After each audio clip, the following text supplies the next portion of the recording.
Fala pessoal, aqui é Totti Cavalcante, essa é a aula 14 do curso de Scikit-Learn e vamos continuar falando de reconhecimento facial, especificamente falando aí da base LFW, que é a base que a gente vai utilizar no experimento, que é utilizado lá no exemplo do sklearn, aqui que está inclusive nesse link aqui,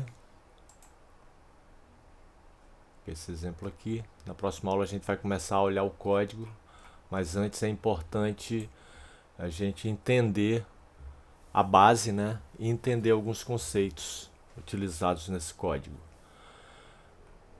Antes eu quero deixar com vocês aqui o link da página do Código Fluente no Facebook. Se curtirem o conteúdo, passem lá e dêem um joinha. O link da página do Código Fluente no Pinterest. Meus links de afiliados na Hostinga, DigitalOcean e One.com. Né? A aula passada e essa são baseadas na documentação oficial do LFW, disponível aqui nesse link. É um PDF, né? Ó, não vou baixar porque eu já tenho ele aqui.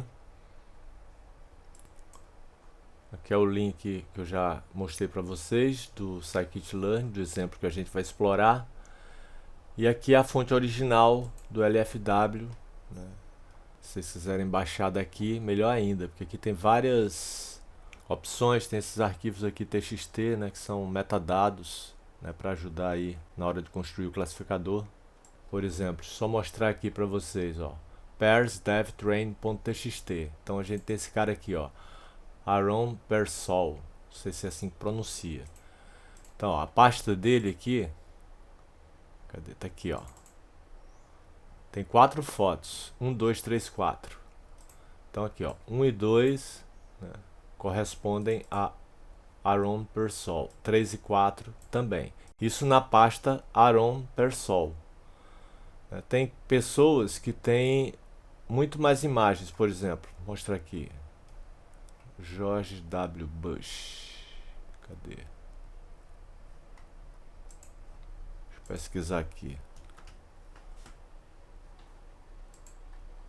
Tá aqui, ó. Essa parte aqui, ó, é a parte de mismatched.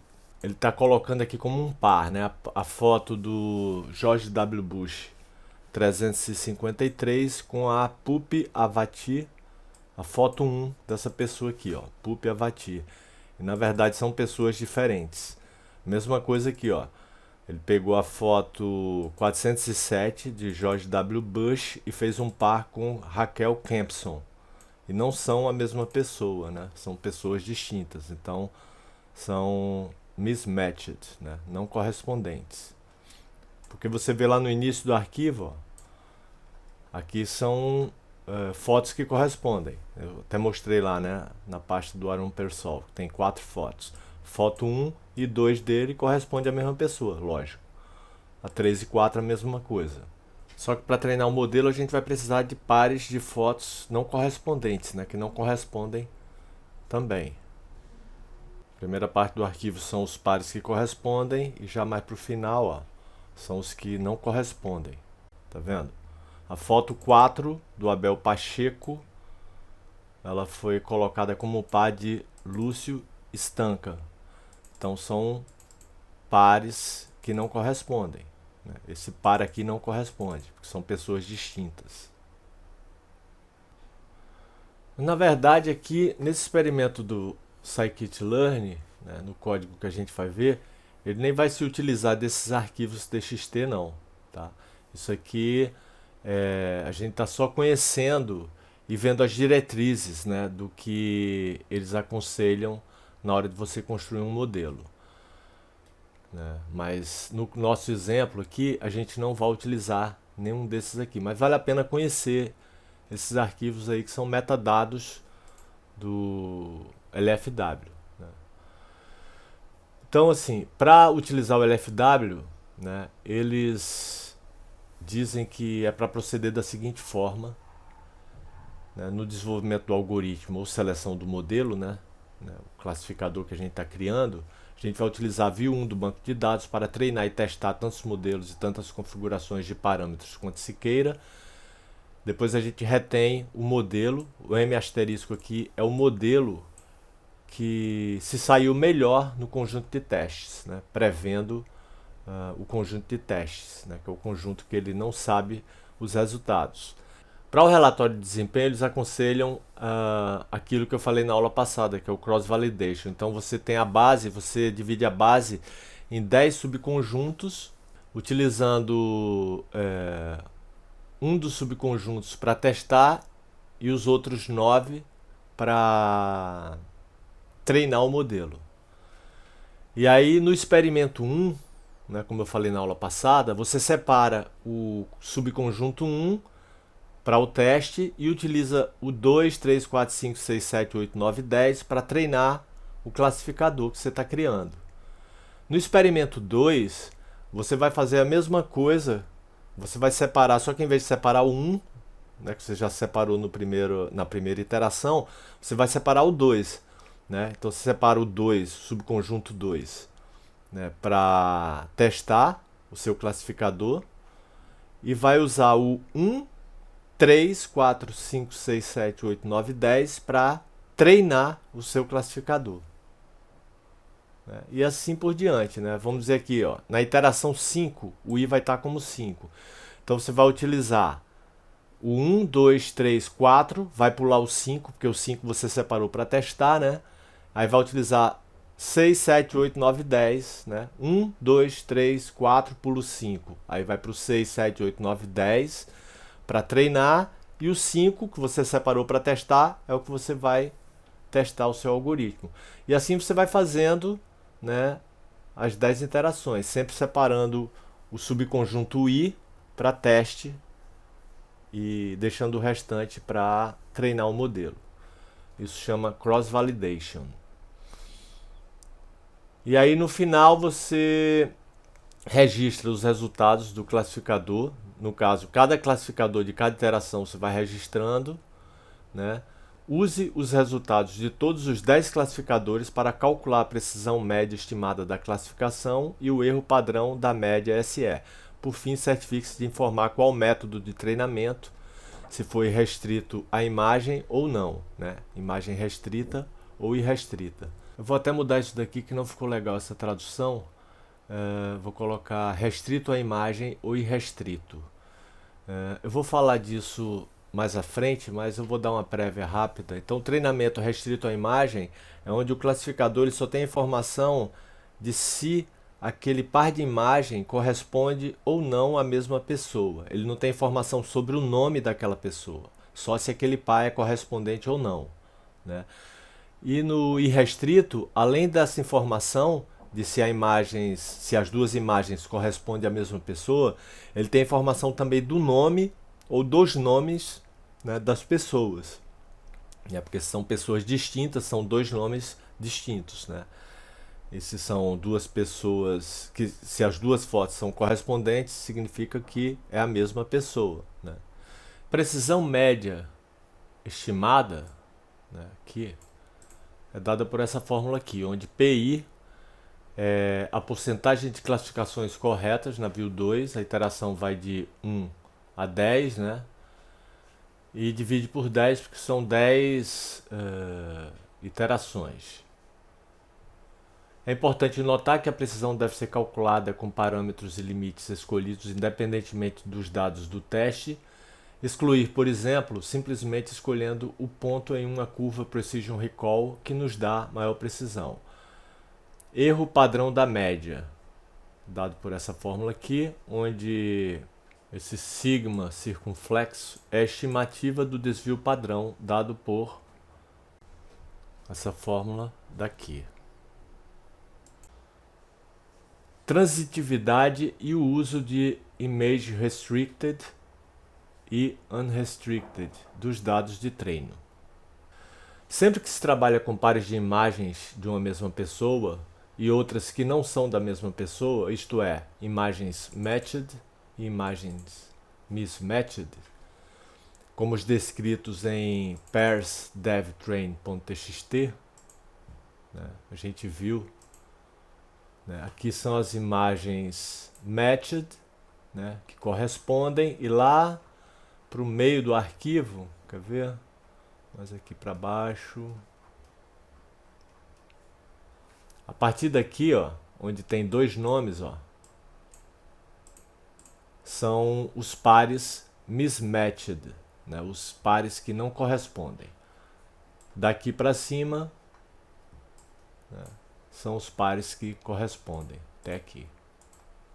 Surge a questão da criação de exemplos de treinamento auxiliar usando a transitividade da igualdade. Por exemplo, em um conjunto de treinamento, se um par correspondente consistir em ser imagens 10 e 12 de George W. Bush e o outro par consiste nas imagens 42 e 50 também de George W. Bush, pode parecer razoável adicionar outros pares de imagens, como 10 e 42, né, pegando aqui o 10 com 42, 10 e 50, o 10 com o 50, 12 com 42 e o 12 com 50, para os dados de treinamento usando um procedimento automático. Exemplos auxiliares podem ser adicionados aos pares incompatíveis, ou seja, os mismatched, usando o mesmo método. Treinamento com Image Restricted. A ideia por trás do paradigma restrito à imagem é que o experimentador não deve usar o nome da pessoa para inferir a equivalência ou não de dois rostos em duas imagens diferentes, que não são explicitamente fornecidos no conjunto de treinamento. Sob o paradigma de treinamento restrito à imagem, o pesquisador deve descartar os nomes reais associados a um par de imagens de treinamento e ficar apenas com as informações sobre se um par de imagens é matched ou mismatched. Assim, se os pares 10, 12 e 42 e 50 de George W. Bush são dados explicitamente em um conjunto de treinamento, então, sob o paradigma de treinamento restrito à imagem, não há como de maneira simples inferir que a imagem 10 e a imagem 42 de George W. Bush eram a mesma pessoa e, portanto, esse par de imagem não deve ser adicionado ao conjunto de treinamento. Observe que, sob esse paradigma, ainda é possível aumentar os dados de treinamento comparando a similaridade da imagem em oposição à equivalência de nomes. Por exemplo, se a primeira e a segunda imagens de uma pessoa formam um par de treinamento matched, e a segunda e terceira imagens da mesma pessoa formam outro par matched para treinamento, pode-se inferir a partir da equivalência de imagens que a primeira e terceira imagens são da mesma pessoa e adicionar esse par ao conjunto de treinamento como um par correspondente, ou seja, matched. Esse tipo de procedimento funciona sob paradigma restrito à imagem. Ambas as views do banco de dados suportam o paradigma de treinamento restrito à imagem. Na view 1 do banco de dados, o arquivo pairsdevtrain.txt destina-se a dar suporte ao Image Restricted e pairsdevtest.txt contém os pares de teste. Na view 2, o arquivo pairs.txt dá suporte ao Image Restricted. Treinamento com Image Unrestricted. A ideia por trás do paradigma de treinamento irrestrito a imagens é que pode-se formar tantos pares matched e mismatched quanto se queira, a partir de um conjunto de imagens rotuladas com nomes. Para suportar esse uso do banco de dados, os criadores do LFW definiram subconjuntos de pessoas em vez de pares de imagens, que podem ser usadas como base para formar pares arbitrários de imagens correspondentes, matched, e incompatíveis, mismatched. View 1. Na view 1 do banco de dados, os arquivos peopledevtrain.txt e peopledevtest.txt podem ser usados para criar pares arbitrários de imagens de treinamento e teste. São esses arquivos aqui, ó. peopledevtrain. Dá uma passada aqui para baixo.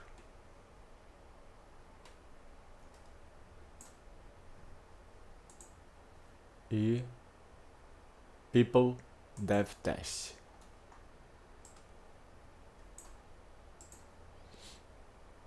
Por exemplo, para criar pares de treinamento mismatched, escolha duas pessoas em peopledevtrain. Escolha uma imagem de cada pessoa e adicione o par ao conjunto de dados. Os pares não devem ser construídos usando misturas de imagens de conjuntos de treinamento e teste, né, nesse Image Unrestricted.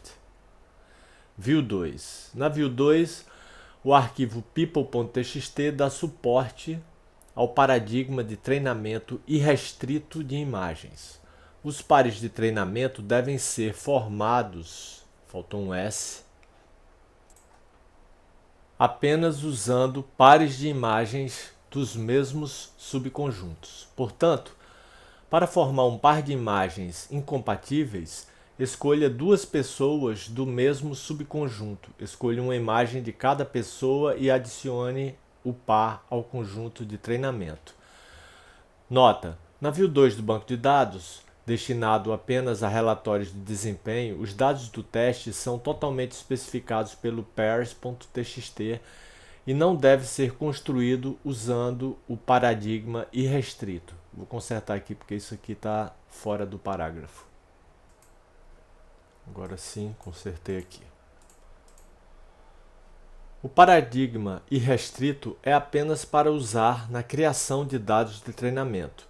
Devido à complexidade adicional do uso do paradigma de treinamento irrestrito de imagens, eles sugerem que os usuários comecem com o paradigma restrito à imagem usando os pares descritos em pairs.dev.train.txt, pairs.dev.test.txt e relatórios de desempenho pairs.txt. Observação: mais tarde, se os experimentadores, ou seja, você, eu e quem estiver usando esse banco de dados aí para experimentos, né, acreditarem que seu algoritmo pode se beneficiar significativamente de quantidades maiores de dados de treinamento, eles podem desejar considerar o uso do paradigma irrestrito a imagens.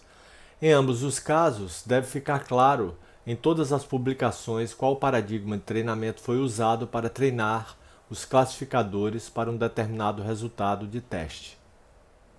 Fluxo, ou pipeline de detecção, alinhamento e reconhecimento.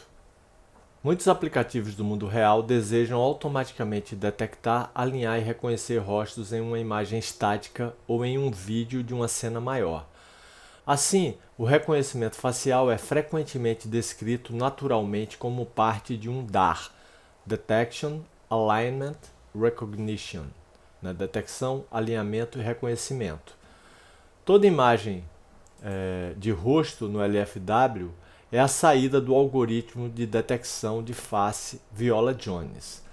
A motivação para isso é a seguinte: se alguém pode desenvolver um algoritmo de alinhamento de rosto e, subsequentemente, um algoritmo de reconhecimento que funcione diretamente no LFW, é provável que também funcione bem em um sistema ponta a ponta que usa o detector Viola-Jones como um primeiro passo. Dessa forma, permitindo que o pesquisador se concentre nos problemas de alinhamento e reconhecimento ao invés do problema de detecção. Resumo dos detalhes da construção do LFW.